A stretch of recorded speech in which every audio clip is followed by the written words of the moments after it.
¿Por dónde empezamos?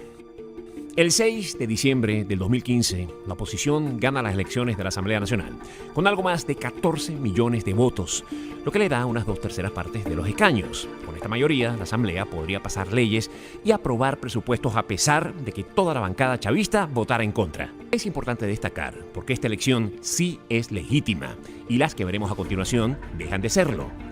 La Unidad Venezolana, grupo contrario al chavismo, se organizó como nunca antes pudo. Había testigos de la unidad en casi todas las mesas electorales y, aunque en muchas ocasiones la Guardia Nacional y los partidarios del PSUV intentaron sacarlos del conteo de votos, había tanta gente apoyándolos que fue casi imposible hacer trampa.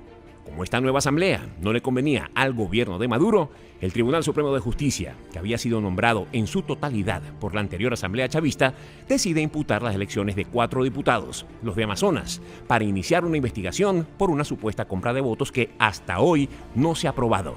La asamblea, al reclamar lo absurdo de esto, es considerada que entra en desacato por parte del TSJ, por lo que el gobierno les quita todo el dinero, ni para comprar agua, ni pagar la luz, y menos pagarle a los diputados. Y a pesar de esto, siguen legislando. Poco después, en abril del 2016, se recolectan las firmas que la Constitución contempla para pedir un referéndum revocatorio sobre Nicolás Maduro. Pero el Consejo Nacional Electoral, también escogido a dedo por la anterior asamblea chavista, suspende el proceso. Como Maduro aún necesitaba una asamblea que le aprobara sus endeudamientos por decreto presidencial 2830 del 1 de mayo del 2017, convoca a una Asamblea Nacional Constituyente de una manera absolutamente inconstitucional e ilegal. Esta Asamblea Constituyente fue elegida el 30 de julio del 2017 mediante unos comicios claramente viciados. A tal nivel que incluso Antonio Mujica, representante de Smartmatic, la empresa a cargo del sistema electrónico de votación, advirtió haber detectado una gran diferencia entre los votos escrutados y los anunciados por el CNE. Hicieron trampa, hablando en criollo. Esta misma Asamblea Constituyente, el 23 de enero del 2018, ordena realizar las elecciones presidenciales anticipadas, pese a que no entra en sus capacidades hacerlo, sino en las del CNE, que ya sabemos que no es independiente tampoco. Además de ser ilegales por la forma en cómo se convocaron, las elecciones presidenciales de 2018 son fraudulentas e inconstitucionales por varias razones. El gobierno eliminó partidos políticos. Se inhabilitaron candidatos a dedos por pura conveniencia de Maduro. Hubo cambios en centros electorales que favorecen ilegalmente al chavismo. Hubo cambios en el padrón electoral. No fue revisado ni actualizado el registro electoral.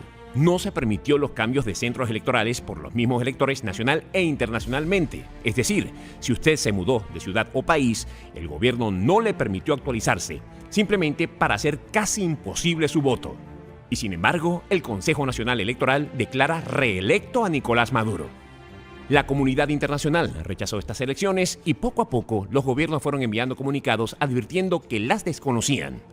No olvides este punto porque es muy importante para lo que está pasando en 2019. A esta crisis política hay que sumarle las crisis económicas y la hiperinflación en la que el gobierno chavista sumió a Venezuela, incluida la negativa de recibir ayuda humanitaria del exterior porque, según Maduro y su grupo, en Venezuela no hay ninguna crisis. Recuerda, si estás preocupado por cómo vas a hacer para comer o conseguir una medicina, no te puedes ocupar de ir contra el gobierno. No es casual esto. En este punto, ¿qué otra opción democrática tenía Venezuela?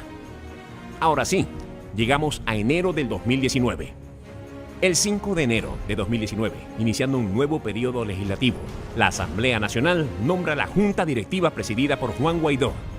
En este punto, la Asamblea es la única autoridad realmente electa por los venezolanos.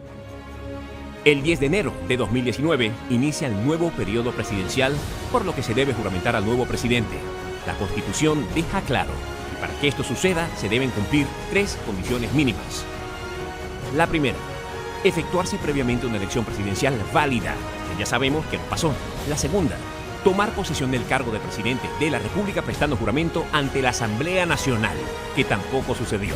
Y la tercera, a fin de prestar el juramento y asumir el cargo, debe presentarse personalmente el día 10 de enero del 2019 ante la Asamblea Nacional. Y como ven, esto tampoco pasó. Por lo tanto, esta juramentación no era válida. Al no ser válida, ¿qué es? Una usurpación del cargo. Nos queda claro que al usurpador del poder, Nicolás Maduro, todo su gobierno se convierte en de facto, ya que no solo avalan un acto ilegítimo e inconstitucional, sino que al ser escogidos por Maduro, los miembros del gabinete, Fuerzas Armadas, Fiscalía y demás pasan también a ser ilegales. Cuando escribieron la Constitución en 1999, los legisladores no contemplaron el hecho de que alguien podía robarse las elecciones y que no iba a haber ni un poder independiente que las imputara. Haciendo lo que se puede con las leyes que tenemos, lo más cercano es declarar que hay una falta absoluta, pues si Maduro ganó por trampa, es una de las interpretaciones que los juristas le dan a la ley. Eso lo contempla el artículo 233 de la Constitución, por lo que al haber falta absoluta del presidente electo, se procederá a una nueva elección universal, directa y secreta dentro de los 30 días consecutivos siguientes. Mientras se elige y toma posesión, el nuevo presidente o presidenta se encargará de la presidencia de la República el presidente o presidenta de la Asamblea Nacional. Ahora ya vamos viendo por dónde viene la cosa.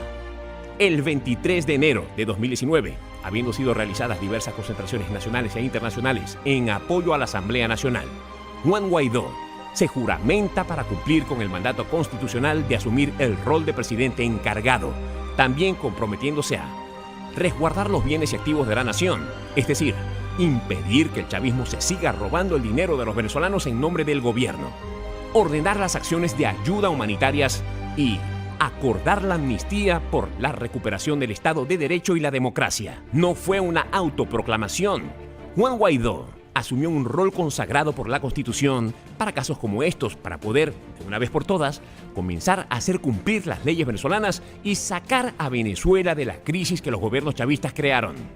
Este hecho dio la vuelta al mundo y, como ya habíamos mencionado, antes que la comunidad internacional no había reconocido las elecciones maduristas, no validó tampoco su juramentación presidencial, a la par de reconocer a Juan Guaidó como legítimo presidente encargado.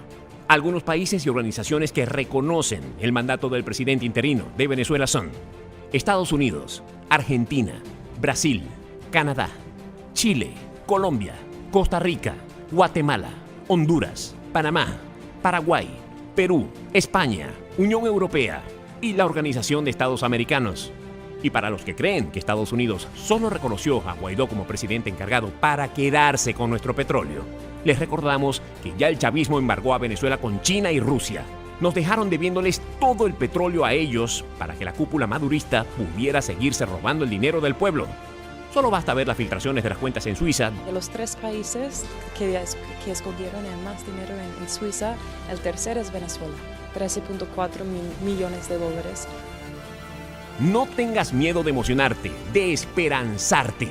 Sí, está sucediendo. Por fin. No será rápido, no ha sido rápido. Esto es algo que se lleva trabajando desde hace años. Es el momento para que la sociedad civil, la iglesia, los gremios, los estudiantes, todos los venezolanos nos unamos más que nunca. Somos invencibles cuando estamos unidos.